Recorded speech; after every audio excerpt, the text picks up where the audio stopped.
President Joe Biden turns 80 years old on November 20th. While he is the oldest person to take office, he and his wife, Jill, have a net worth of $8 million.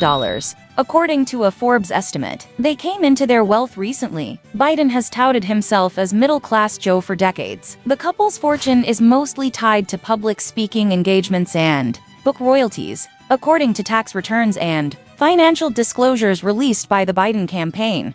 Keep watching video to look at Biden's wealth, assets, real estate, and lifestyle. And if you are new to the channel, then subscribe and press the bell icon for more videos like this one.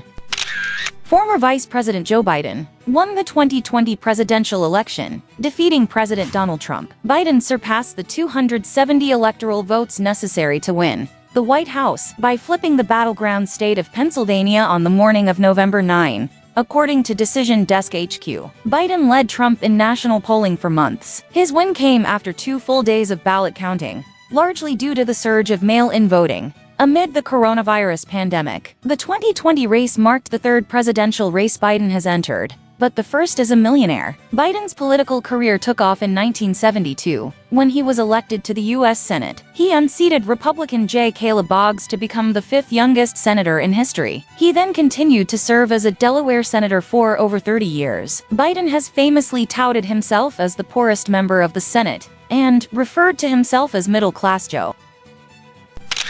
In 2008, he was the running mate for Democratic presidential candidate Barack Obama. From 2009 to 2017, he served as Vice President of the United States, with Obama as president. Prior to the 2020 election cycle, Biden had run for president twice, first in 1988 and again in 2008. The first run ended in a plagiarism scandal. The second time around, he withdrew from the race after the Iowa caucus. In June 2021, Biden and his wife, Jill, are collectively worth $8 million.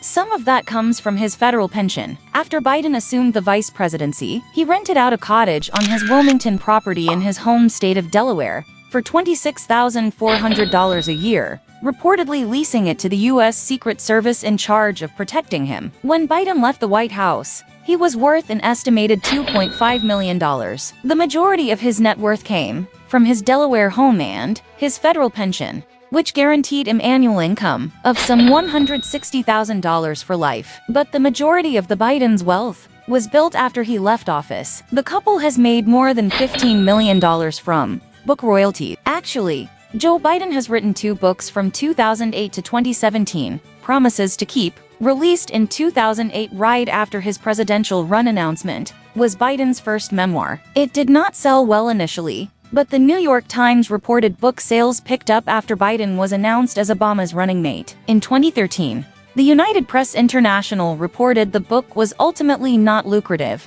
Biden's financial disclosures showed book royalties close to zero. Promise Me, Dad, released in 2017, is an account of Beau Biden's death from cancer. It topped the U.S. bestsellers list briefly after its release, and has sold over 300,000 copies. And then there's the money Biden has made off of promoting his 2017 bestseller, Promise Me, Dad. According to Biden's financial disclosures, he was paid anywhere from $8,000 to $90,000 per single book tour stop. The book tour resulted in millions. Public speaking engagements also contributed $2.4 million to the couple's net worth, and Jill's speaking fees tacked $700,000 onto that. CNBC reported that Biden took in as much as $190,000 in March 2018 for one lecture at Drew University in New Jersey. In total, the couple earned more than $15 million, according to tax filings, from book royalties and speaking events and professor of practice fees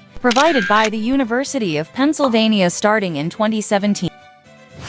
The Bidens have endured a number of personal tragedies. A month after Biden's election to the U.S. Senate in 1972, his wife Nelia and 1-year-old daughter Naomi were killed in a car accident. The couple's 2 sons, Beau and Robert, were also in the car, but survived. Biden went on to marry Jill Jacobs in 1977. The pair had a daughter, Ashley, in 1981. Biden underwent brain surgery for 2 potentially deadly aneurysms in 1988, but was back to work within 7 months. During his second term as vice president 27 years later, his 46-year-old son Beau died of brain cancer. The Bidens were actually in debt when Beau was diagnosed with cancer. The Washington Post reported that the Bidens were between $1.28 million and $2.6 million in debt, according to their 2013 tax filings, when Beau was originally diagnosed. Then Vice President Biden had prepared to sell his home to help Beau's wife and children make ends meet. Beau was then serving as Attorney General of Delaware,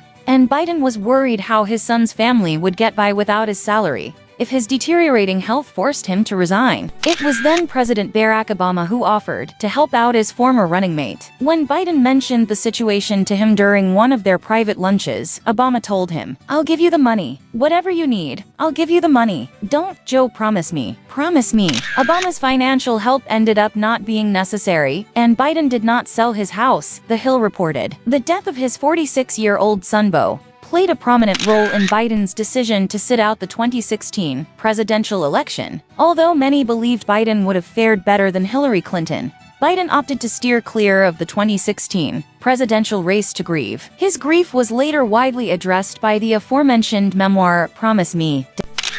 Politico's Michael Kruse described empathy stemming from personal tragedy as the quality that makes Biden electable. There is no person in American politics today whose life has been so shaped by loss and grief, he wrote, noting that Biden's personal history gives him the unique opportunity to immediately connect with those who have experienced loss themselves. The family's primary residence is in Delaware. The Washington Post reported that the Bidens' primary residence is a home the family built over 20 years ago in Wilmington, Delaware, and the lakeside property is said to be nearly 7,000 square feet. They bought the property for $350,000 in 1997, but today the home is likely worth at least $2 million.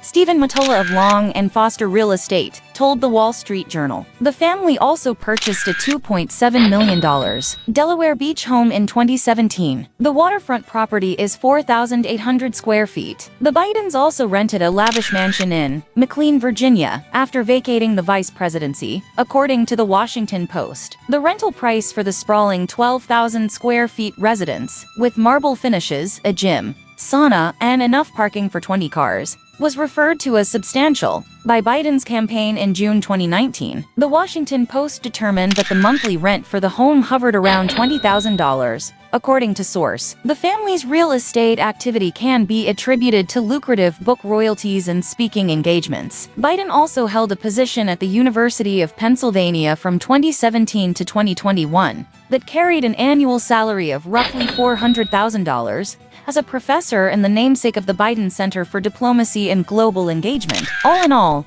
the couple reported earning $11 million immediately after leaving the White House in 2017, $4.6 million in 2018, and roughly $1 million in 2019, before Biden officially declared his candidacy, according to source. Their earnings in 2020 were more humble. The Bidens amassed $630,000 that year. Even with his multimillionaire status, Biden was not the richest Democratic presidential candidate at the start of the race. Senator Elizabeth Warren has a similar income strategy to Biden. She, along with her husband, is worth an estimated $12 million.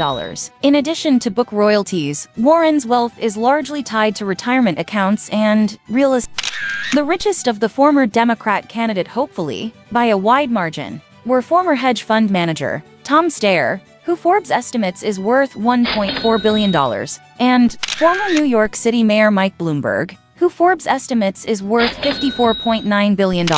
His salary nearly doubled when he assumed office. Biden's salary saw a steady climb as he moved up the political rungs. When he was first elected to the Senate in 1972, he earned around $42,500. When he left in 2009 to assume the vice presidency, he was making around $169,300. As the vice president of the United States, Biden made $230,700. Now as president, he earns $400,000 annually. But the Bidens' total earnings in the first year of Joe's presidency is a far cry from the millions they earned in previous years. The couple released their 2021 tax returns in April, showing an income of just over $600,000. During their first year in the White House, President Biden and the First Lady reported a federal adjusted gross income of $610,702 on their joint income tax return. The Bidens paid $150,439 in federal income tax and $30,765 in Delaware income tax. Joe Biden reported paying $2,721 in Virginia income tax from her salary from teaching at Northern Virginia Community College. The president is a major gearhead. He boasts an impressive car collection, including a vintage 1967 Chevrolet Corvette Stingray. "My name is Joe Biden and I am a car guy," Biden said as he kicked off his speech at the Ford Rouge Electric Vehicle Center in Dearborn, MI. Thanks to his father's job as manager of a car dealership, the president spent his adolescence surrounded by automobiles. Although his main ride is the heavily armored Cadillac limousine, Biden has his own little fleet of classic cars: a 1951 Studebaker Champion, a 1952 Plymouth Cranbrook convertible in candy apple red, a Mercedes-Benz 190 SL, and his most treasured 1967 Chevrolet Corvette Stingray his father gave him as a wedding